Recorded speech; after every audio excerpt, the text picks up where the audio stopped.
আসসালামু আলাইকুম সবাইকে। তোমাদের সবাইকে ইজি লার্নিং এর পক্ষ থেকে স্বাগতম। আজকে আমরা অধ্যায় 2 সেট ও ফাংশনের একটি গুরুত্বপূর্ণ টপিকস উপসেট সম্পর্কে জানব। তাহলে চলো দেরি না করে আজকের ক্লাসটি শুরু করা যাক। তাহলে উপসেট আসলে কি? যদি কোনো সেট থেকে অনেকগুলো উপাদান গঠন করা যায়, মানে অনেকগুলো আলাদা আলাদা সেট গঠন করা যায়, তাহলে তাদের গঠনকৃত সেটের প্রত্যেকটি সেটকেই মূলত উপসেট বলা হয়। ঠিক আছে, তাহলে কোন সেট থেকে কতগুলো আলাদা আলাদা সেট গঠন করা যাচ্ছে, সেই প্রত্যেকটি আলাদা আলাদা সেটকেই মূলত কি বলা হয়? সেই সেটের উপসেট বলা হয়। এবার আমরা উপসেট গঠনের দুটি শর্ত দেখব। উপসেট গঠনের দুটি শর্ত হচ্ছে সেটের উপাদান দিয়েও গঠন করা যায় অথবা উপাদান ছাড়াও গঠন করা যায়। ঠিক আছে, তার আমরা একটু লিখে নেই যে উপসেট গঠনের শর্ত।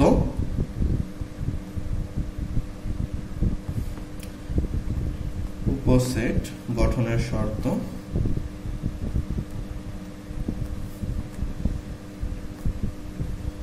এক নম্বর শর্ত হলো সেটের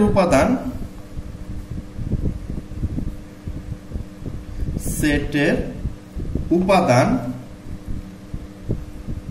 নিয়ে গঠন করা যায়।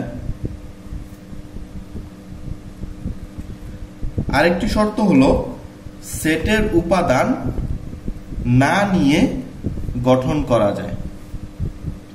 তাহলে যদি কোনো উপাদান না নিয়ে সেট গঠন করি, তাহলে সেই সেটটি অবশ্যই কি সেট হবে? সেই সেটটি অবশ্যই ফাঁকা সেট হবে। তার মানে কি, ফাঁকা সেট দিয়েও কি উপসেট গঠন করা যায়। ঠিক আছে, আমরা যখন উপসেট শিখতেছি তো আমরা সাথে প্রকৃত উপসেটটাও শিখে নিব এটার সাথে। আচ্ছা, তার আগে আমরা একটা উপসেট গঠন করা শিখি। ধরো আমার কাছে এখানে মোট 3টি কলম আছে। এখন যদি আমাকে বলা হয় এই 3টি দিয়ে আমরা কিভাবে আলাদা আলাদা সেট গঠন করতে পারি, আমরা প্রথমত এই 3টা কলম নিয়ে একটা সেট গঠন করতে পারবো, অথবা চাইলে এই 2টা দিয়ে একটা সেট গঠন করতে পারবো, অথবা চাইলে এই 2টা দিয়ে একটা সেট গঠন করতে পারবো, অথবা চাইলে এই 2টা দিয়ে একটা সেট গঠন করতে পারবো। এরপর আমরা চাইলে আলাদা আলাদা ভাবে সেট গঠন করতে পারবো, আলাদা আলাদা এভাবে একটা একটা করে সেট গঠন করতে পারবো। আবার চাইলে এগুলো কোনো উপাদান না নিয়েও আমরা সেট গঠন করতে পারবো। তাহলে আমরা এই 3টা উপাদান নিয়ে কয়ভাবে সেট গঠন করতে পারতেছি? মোট 8 ভাবে কিন্তু সেট গঠন করতে পারতেছি আমরা। ঠিক আছে, আসো তাহলে আমরা একটা অঙ্কের মাধ্যমে দেখে নেই। মনে করি একটি সেট দেওয়া আছে, তোমাদের উদাহরণ 5 নাম্বারটা আমি করে দিচ্ছি।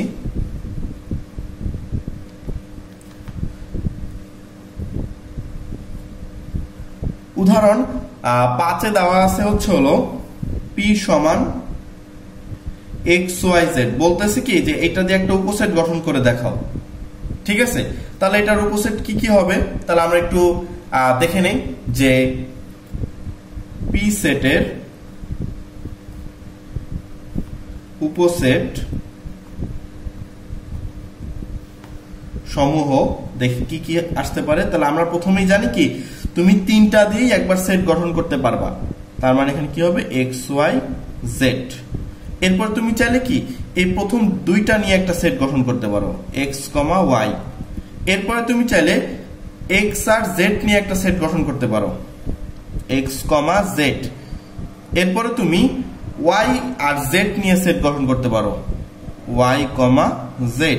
এরপর তুমি কি সব সিঙ্গেল করে মানে একটা একটা করে সেট নিয়েও উপসেট গঠন করতে পারো, x, পরে হচ্ছে y, পরে হচ্ছে z। এরপরে কোনো উপাদান না নিয়েও তুমি কি উপসেট গঠন করতে পারবা। কোনো উপাদান না নিয়ে যে সেট হয় সেই সেটটাই কি ফাঁকা সেট। ঠিক আছে, তাহলে তোমরা মোট কয়টা? 3টা উপাদান দিয়ে কয়টা উপসেট গঠন করতে পারতেছো? মোট 8টা উপসেট গঠন করতে পারতেছো কিন্তু। ঠিক আছে, আমরা যখন উপসেটটা শিখলাম, আমরা এর সাথে প্রকৃত উপসেটটাও একটু শিখে নিই। ঠিক আছে, আচ্ছা, প্রকৃত উপসেট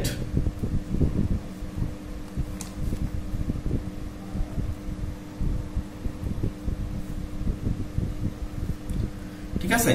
তাহলে প্রকৃত উপসেট কি? কোন সেট থেকে গঠিত উপসেটকে যদি উপসেটের সংখ্যা প্রদত্ত সেটের উপাদান অপেক্ষা কম হয় তাহলে সেটাই প্রকৃত উপসেট। আচ্ছা, আমি আরেকটু সহজভাবে যদি এটাকে বলি যে তুমি 3টা উপাদান দিয়ে 8টা উপসেট গঠন করছো, সেই 8টা উপাদান থেকে যদি একটা উপাদান কম হয় তাহলেই সেটা হচ্ছে প্রকৃত উপসেট। এখন প্রশ্ন হচ্ছে কোন উপাদানটা কম হবে? ঠিক আছে, তুমি যেই সেট দিয়ে উপাদানটা গঠন করবা সেই উপাদানটি বাদ যাবে। ঠিক আছে, আমি তোমাকে সহজভাবে বুঝাচ্ছি। দেখো এখানে পি সেটে কয়টা উপাদান আছে? 3টা উপাদান আছে। এই 3টা উপাদান দিয়েই তো তুমি মূলত এরকম 8টা উপসেট গঠন করছো, তাই না? তো প্রকৃত উপসেট কি হবে? তুমি এই যে 3টা দিয়ে যে গঠন করছো না, এই সেটটাই বাদ যাবে প্রকৃত উপসেটে। মানে এইটা দিয়ে গঠন করছো, এইটাই বাদ যাবে। ঠিক আছে, মানে যাকে নিয়ে তুমি গঠন করতেছো সেই সেটটাই বাদ যাবে।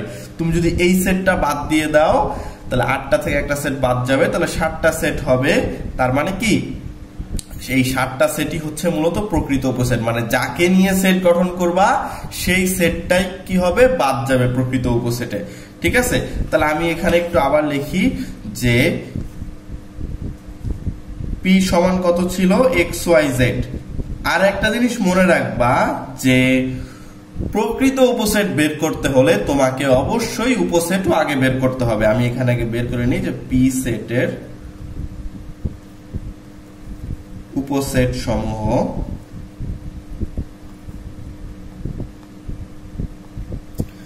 আচ্ছা কি কি আছে আমরা একটু লিখি। এখানে XYZ হবে, পরে হচ্ছে X, Y, X, Z, পরে হচ্ছে Y, Z, পরে হচ্ছে X, Y, Z আলাদা আলাদা হবে, আর লাস্টে হবে একটা ফাঁকা সেট। তো এটারই প্রকৃত উপসেট সমূহ কি হবে? পি সেটের প্রকৃত উপসেট সমূহ তুমি এই 3টা সেট দিয়ে 8টা উপসেট বানাইছো না, যেই সেটটা দিয়ে বানাইছো সেই সেটটাই বাদ যাবে, মানে এই সেটটাই বাদ যাবে। তো বাকি যেগুলো আছে সেগুলো লিখবে। X, Y, পরে হচ্ছে X, Z, Y, Z, পরে আলাদা আলাদা ভাবে লিখবো XY, তারপর লাস্টে Z, লাস্টে ফাঁকা সেট। ঠিক আছে, তাহলে এটাই হচ্ছে মূলত আমরা প্রকৃত উপসেটটা বের করে ফেললাম। এবার আমরা একটু সূত্র জেনে নিব যে তুমি যদি উপসেট বের করতে চাও বা প্রকৃত উপসেট বের করতে চাও তার একটা সহজ একটা সূত্র আছে।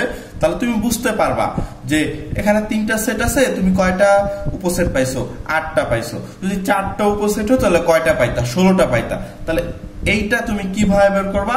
এইটার একটা সূত্র আছে। ঠিক আছে, আমি সূত্রটা একটু লিখে দিচ্ছি তোমাদের। সূত্র, প্রথম সূত্রটি হচ্ছে কোন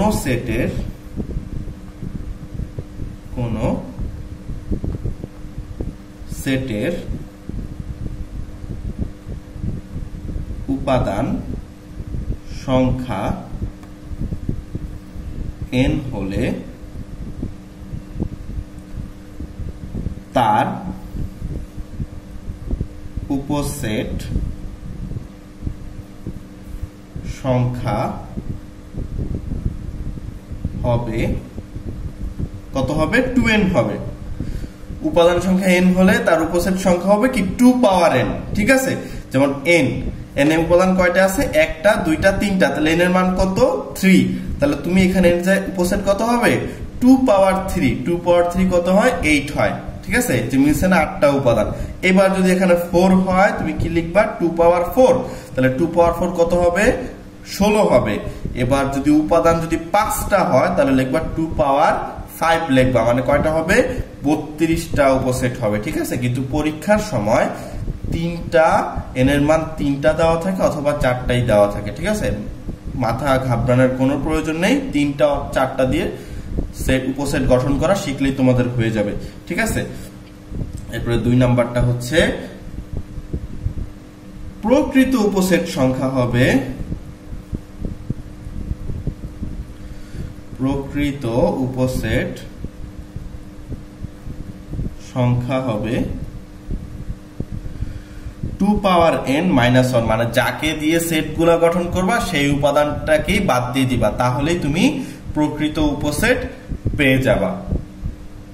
তাহলে আজকের ক্লাসটি এই পর্যন্তই। ধন্যবাদ সবাইকে।